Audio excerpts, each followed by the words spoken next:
Ya Bon, terus yang menarik juga di sini walaupun rame seperti ini, pasar malam kayak gini, tapi kita lihat sampah itu jarang sekali yang berserakan ya.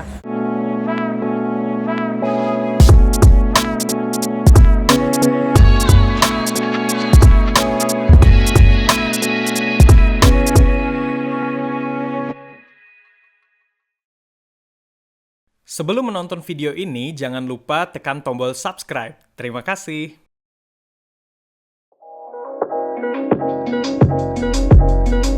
Halo teman-teman semua, balik lagi bareng saya Syarif Sapata. Hari ini kita berada di pasar malam di Swiss.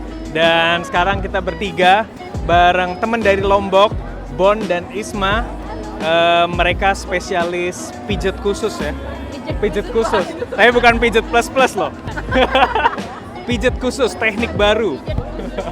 Ini udah kedua kali ya kalian kesini. Kesan-kesannya gimana nih? Waduh, pertama dingin banget ya. Penyambutannya dingin banget. Terus yang kedua, yang sepertinya dulu saya merasa orang-orang Eropa itu kayak seolah-olah kalau ketemu tuh dingin banget. Tapi kayaknya mereka lebih ramah. Nah, pasar malam ini kan sebenarnya mirip kayak di Indonesia ya. Iya. Jadi ada jajanan pasar, ada atraksi-atraksi.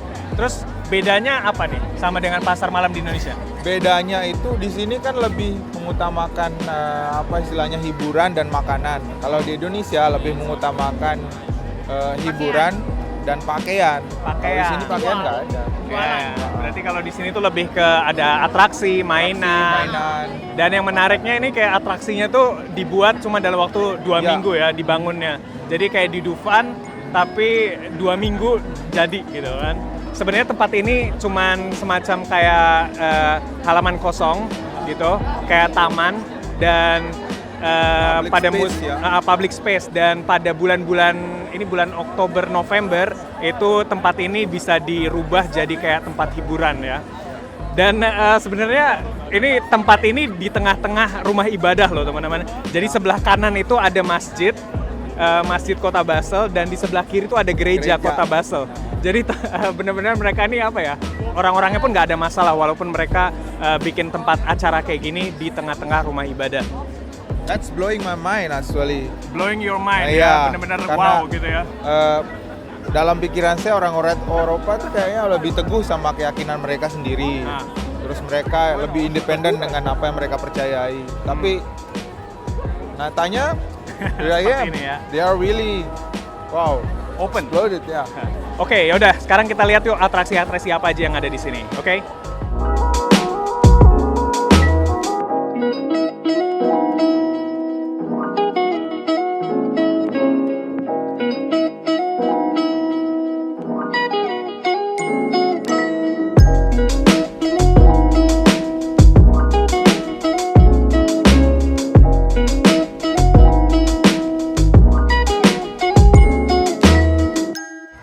Naik yang itu. Oh yang itu ya, skyline sana ya?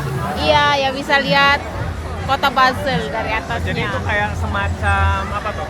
Berapa frank? Kayak semacam Sky view. Dari dia ke atas sky view.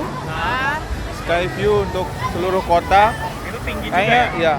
Iya. 7 frank kayaknya. 7 frank harganya ya? 7 frank. Kami naik itu 2 kali. 2 kali udah? Malam sama siang. Oke. Kalau yang kayak gitu ada juga nggak di Indonesia ya? Waduh, ada sih tapi cuman kayaknya di Dufan deh. Ada juga ya di Dufan tapi ya?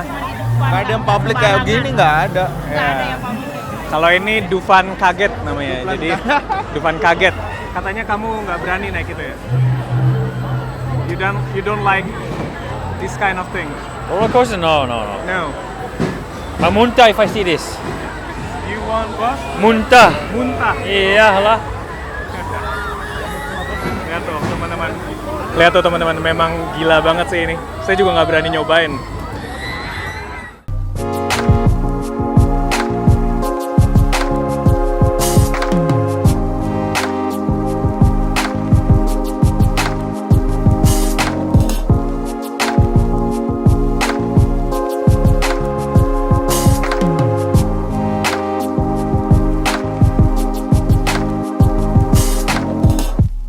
Jadi ini sebelah saya ini kan tempat atraksinya itu ya.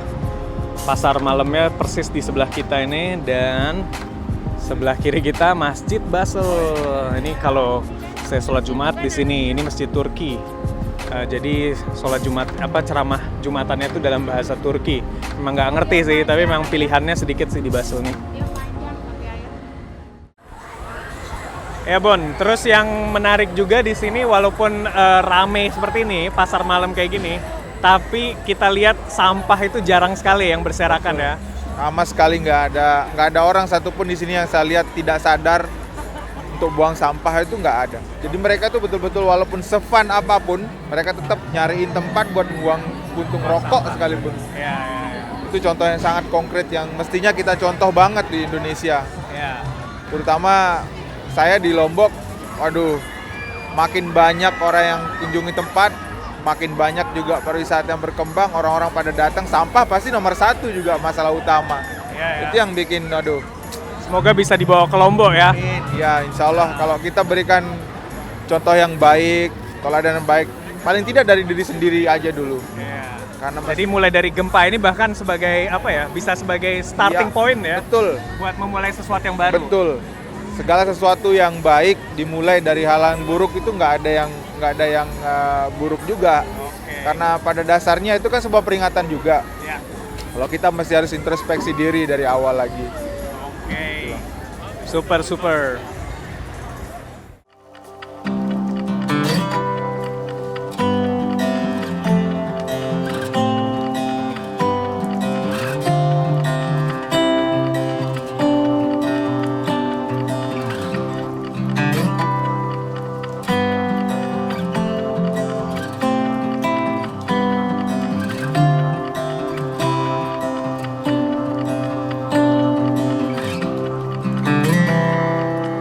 Oke teman-teman, itu tadi jalan-jalan kita ke pasar malam di kota Basel. Semoga kalian suka videonya dan semoga ada pelajaran yang bisa diambil dari video ini. Sehat selalu buat kalian dan sampai jumpa lagi di video-video berikutnya.